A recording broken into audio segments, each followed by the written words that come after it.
Hello students, welcome back to electric field intensity. हम जल्दी से रिवाइज कर लेते हैं पुराने कॉन्सेप्ट को और करते हैं बहुत ही उम्दा न्यूमेरिकल्स। ठीक है, उम्दा मतलब बहुत अच्छे numericals, right. So numericals will be based on Coulomb's law. Electric field intensity भी कूलम्स लॉ पे ही बेस्ड है। फोर्स और इलेक्ट्रिक फील्ड इंटेंसिटी में बहुत जरा सा फर्क है। जल्दी से देख लेते हैं क्या फ़र्क होता है। वैसे बता चुका हूँ लास्ट लेक्चर में, एक बार फिर देख लो। F इज इक्वल टू होता है K mod of Q1 mod of Q2 upon R square, और E होता है K Q1 का मोड अपॉन आर स्क्वायर या फिर Q2 का मोड या फिर Q2 का। अब आप पूछेंगे सर इनमें से ऐसा कैसे हो गया? तो ये इसलिए हो गया क्योंकि if I am talking about two charges, अगर ये Q1 और Q2 दो चार्जेस हैं, डिस्टेंस R है, तो उनके बीच में फोर्स इससे लगेगा। लेकिन इलेक्ट्रिक फील्ड इंटेंसिटी हमेशा किसी पॉइंट पर देखी जाती है, किसी पॉइंट पर, और ये प्रॉपर्टी होती है किसी एक चार्ज की जिसकी ताकत की गणना की जा रही है, मतलब जिसकी पावर की कैलकुलेशन हो रही है। तो अगर मैं कह दूं कि Q2 पर इलेक्ट्रिक फील्ड कितना लगेगा, तो कौन लगाएगा? Q1। अब मुझे Q2 से कोई मतलब नहीं है, so the formula will be K mod of Q1 upon R square. आप बोलेंगे सर फिर R से क्यों मतलब है? तो मैंने पूछा कि Q2 पर कितना लगेगा, तो भाई Q2 की डिस्टेंस तो देखनी पड़ेगी ना। अगर मैं कह दूं what will be electric field due to Q2, यानी Q2 का इलेक्ट्रिक फील्ड इस पॉइंट पे कितना होगा, तो यहाँ Q1 हो चाहे Q5 हो, कोई फर्क नहीं पड़ता। इस पॉइंट से मतलब है और Q2 से मतलब है, तो K Q2 upon R square हो जाएगा। समझ पाए? इसमें दोनों चार्जेस को लिया जाता है फोर्स के अंदर।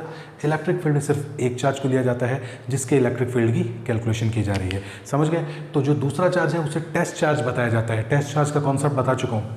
ये एक ऐसा चार्ज होता है, छोटा चार्ज, ठीक है, जिसको सिर्फ टेस्ट करने के लिए लाते हैं, जो सिमेट्री को बिगाड़ ना पाए, है ना, जो ये बता दे test charge is imaginary, always positive, very small charge imaginary. जिस पॉइंट पर इलेक्ट्रिक फील्ड निकालना हो उस पॉइंट पर टेस्ट चार्ज को एज्यूम कर लिया जाता है। ठीक है, मान लो कि मुझे किसी को ऐसे मतलब चप्पल फेंक के मारनी है ना, तो जिसको फेंक के मारनी है और मैं इलेक्ट्रिक फील्ड इंटेंसिटी निकालना चाहूँ, तो मैं जिसे फेंक के मारूंगा वो वहाँ है ही नहीं। वहाँ पर एजम्पशन है कि कोई टेस्ट चार्ज है, और उसको कितनी जोर की मैं मतलब मारूंगा, वो उस पॉइंट पर मेरा इलेक्ट्रिक फील्ड होगा।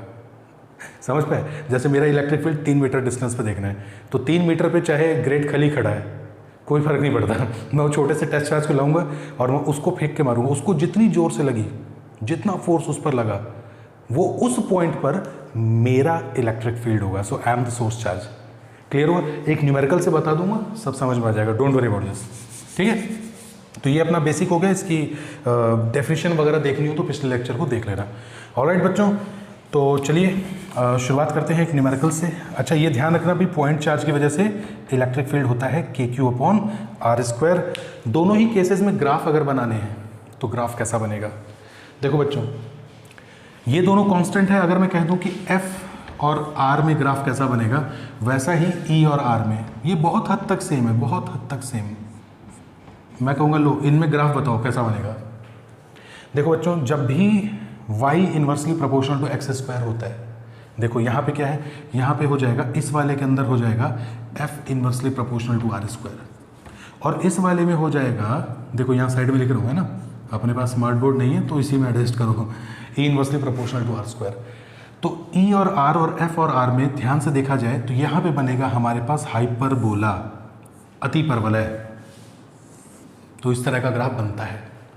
आप बोलेंगे सर इस ग्राफ को यहाँ टच क्यों नहीं करवाया? टच इसलिए नहीं करवाया बच्चों, अगर मैं यहाँ पे टच करवा दूँ so infinite will be defined. Infinite का एक्चुअली मतलब होता है नॉट डिफाइंड, जिसको डिफाइन नहीं कर पा रहे हो। ठीक है, मैथ्स में आप पढ़ेंगे तो इन्फानाइट का कुछ अलग ही मतलब समझ में आएगा।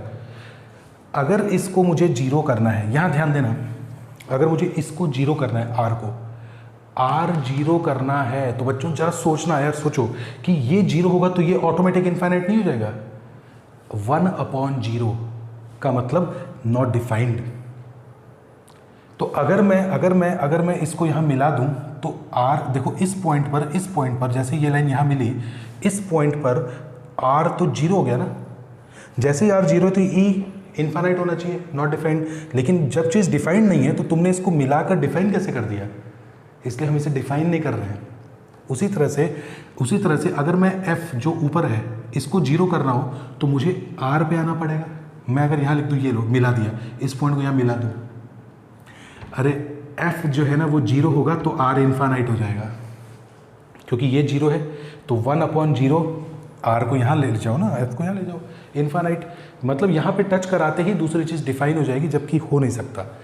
r 0 तो f या e इन्फानाइट, e 0 तो f मतलब r इन्फानाइट। क्लियर हो पा रहा है ना? इसलिए दोनों ग्राफ को दूर दूर बनाया है। वैसे अगर मैं इसको r² ही बना दूँ, r² ही बना दूँ तो क्या होगा? तो बच्चों ऐसा है कि जो y एक्सिस पे है उसको पूरे को y ले लो, जो x है उसको पूरे को x ले लो। y एक्सिस पे जो है f, इसको ले लो y, और जो x स्क्वायर पे है इसको ले लो x। अब ज़रा रिलेशन देखने की कोशिश करते हैं। जब r² पूरा का पूरा x बन चुका है और f जो है वो y बन चुका है, तो अब फॉर्मूला बन गया है y inversely proportional to x। अरे यहाँ पर भी y inversely proportional to x हो गया बच्चों। क्यों x हो गया है? क्योंकि e को तो तुमने मान लिया है y, k क्यों है कांस्टेंट, और r² को मान लिया है x। तो जब ये पूरा का पूरा x है तो this is y inversely proportional to x, और y inversely proportional to x में बनता है रेक्टेंगुलर हाइपरबोला। बनता कुछ ऐसा है, जो मैथ्स के स्टूडेंट वो डिफरेंस जानते होंगे। रेक्टेंगुलर हाइपरबोला भी ऐसा ही बनता है, बस ध्यान देना कि हाइपरबोला थोड़ा ज़्यादा शार्प होता है। हाइपरबोला जो है वो थोड़ा ज़्यादा शार्प होता है, बाकी बनते दोनों लगभग एक जैसे ही हैं। मैथ्स के स्टूडेंट जो हैं वो यहाँ डेफिनेटली समझ जाएंगे, y² = 4x वगैरह, उनको सब कुछ पता है, पैराबोला, हाइपरबोला, स्ट्रेट लाइन। जो बायो के स्टूडेंट्स हैं वो लगभग याद कर रहे हैं कि they both almost look straight. Hyperbola थोड़ा ज़्यादा ऐसे शार्प होके ऐसे आता है। क्लियर हो पा रहा है? ठीक है। अच्छा, अगर मैं इसको कह दूँ कि ये 1/r² है तो 1/r², चलो बताओ 1/r² में कैसा बन जाएगा? ध्यान से बताना 1/r² में कैसा बन जाएगा? अरे इस बार ये y है, 1/r² को x लेना है। 1/r² ये तो पूरा कांस्टेंट है, तो इसको पूरे को 1 मान लो। 1/r² मतलब पूरे के पूरे को x लेना है, तो क्या y directly proportional to x नहीं बन गया क्या? अरे पूरे के पूरे 1/r² को x मानोगे तो ये पूरा x बन गया, तो y directly proportional to x। इस केस में क्या बनता है? Straight line. इस केस में क्या बनता है? Straight line. y directly proportional to x होते ही स्ट्रेट लाइन बन जाता है। क्लियर है? हाँ, बहुत ज़्यादा देखो CBSE में तो नहीं आता, लेकिन उसमें आ सकता है भाई, आपके नीट वगैरह JEE वगैरह के अंदर ही आ सकता है। चलिए एक होमवर्क है, 1/r कर दूँ तो क्या बनेगा? 1/r कर दूँ तो क्या बनेगा? जवाब का इंतज़ार रहेगा कमेंट बॉक्स में। वैसे यहाँ साइड में लिख देता हूँ कि जब भी y directly proportional to x हो तो ये स्ट्रेट लाइन बनता है।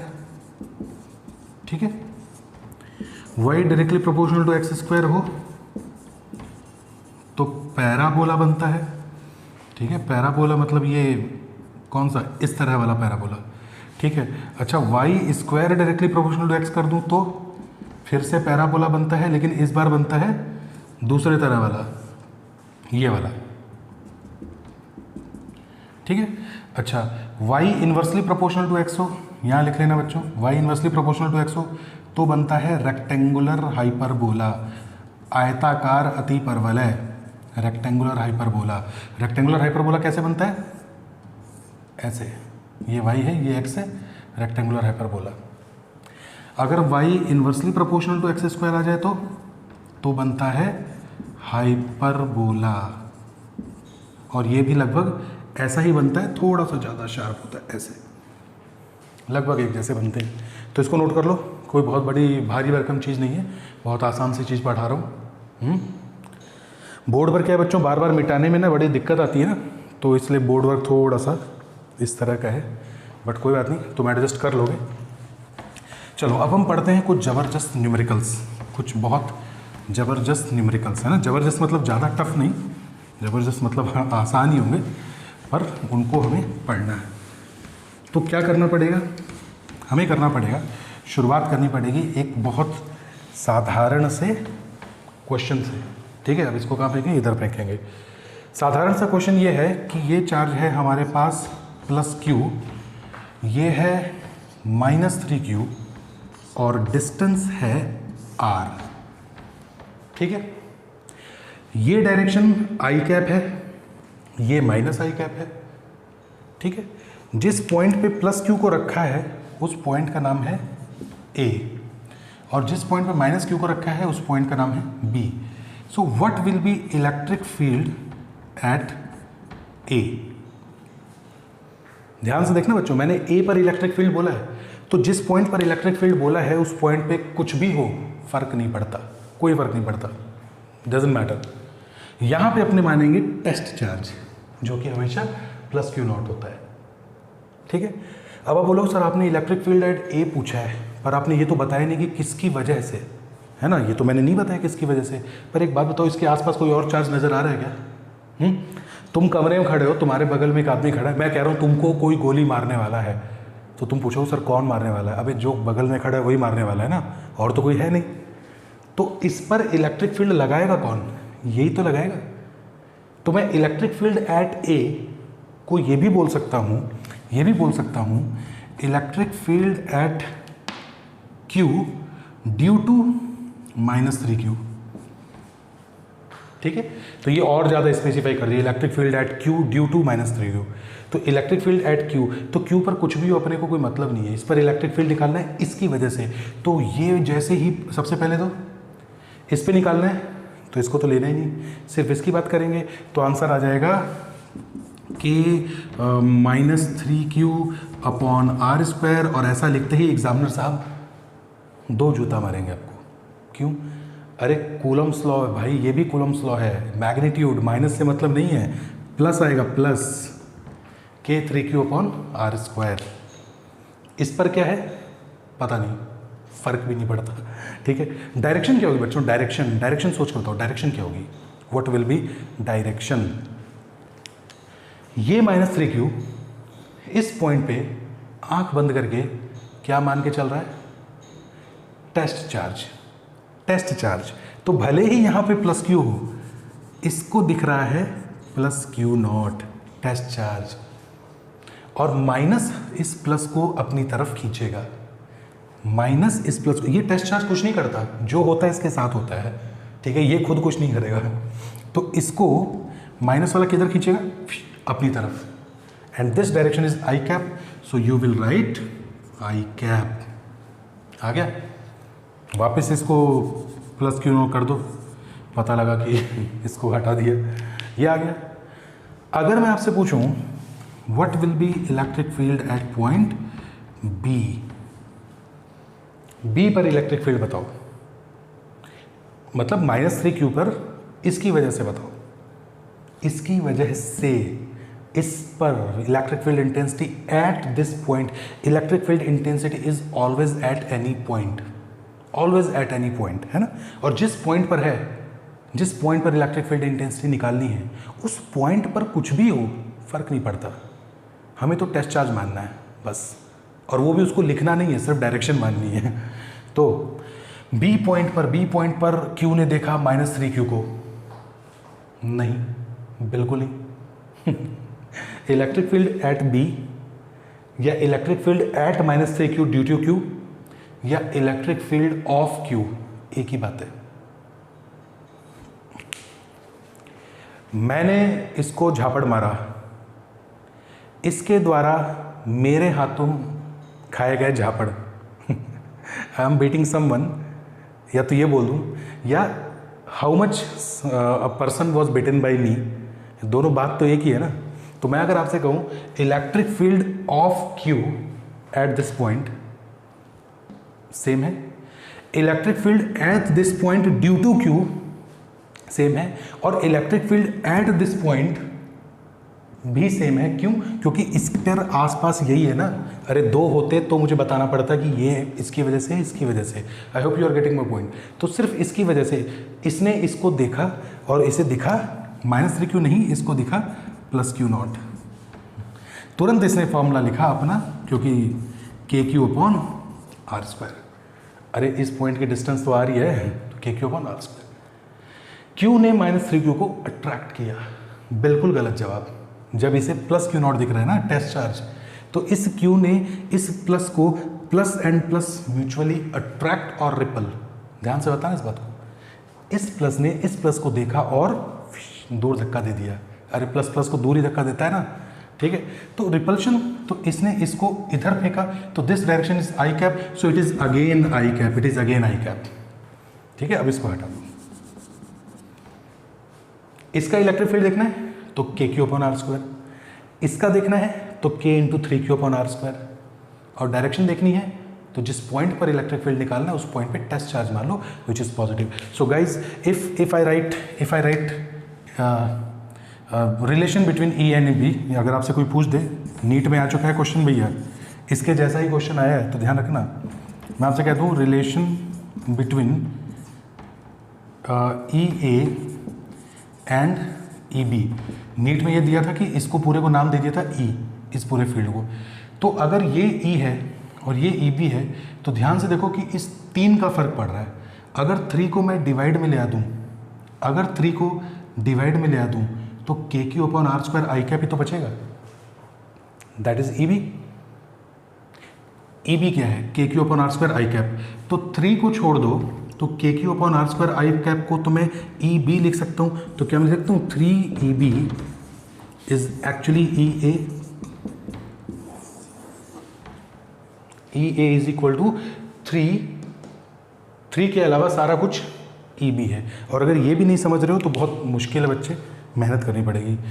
गाइज ये न्यूमेरिकल्स का स्टार्टिंग था इलेक्ट्रिक फील्ड इंटेंसिटी और कूलम्स लॉ पे। अभी तक मैंने आपको न्यूमेरिकल्स नहीं कराए थे, अब openly concepts will be discussed bye numericals, alright.